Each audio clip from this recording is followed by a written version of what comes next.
Hi, it's Sullivan.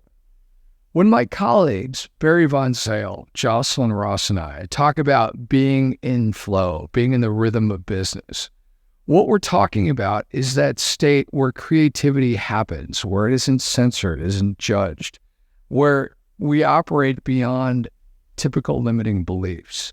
And so a prerequisite for that is to think in terms of, are we doing something that's truly energizing?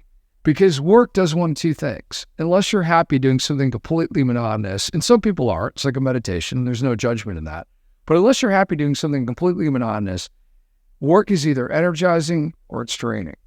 In order to be in flow, you have to be working on something that's energizing. By definition, those are the moments that you can get lost. You can be so focused on what you're doing that you just go beyond time and space and literally lose track of time.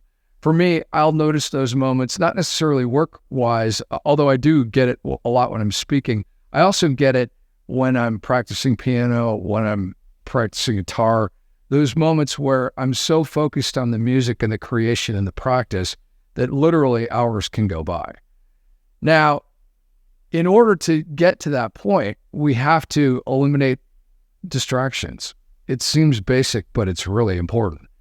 Turn off the cell phone. Turn off the television, radio, music, whatever you've got going. Actually, music, let me take a step back. If you've got music that's helping you, in other words, there's a CD that I will often listen to. It's a Wynton Marsalis CD where he plays classical trumpet concertos. It's perfect because there's no words and it's very upbeat, and that would help me get into flow. But like music that has lyrics wouldn't necessarily help you. Anything that's a distraction where you might find yourself singing along isn't really going to work, typically. Everybody's different, but that's in general. The key thing is, whatever it takes, you know yourself, you know your body. What does it take to get in a situation where you are absolutely focused?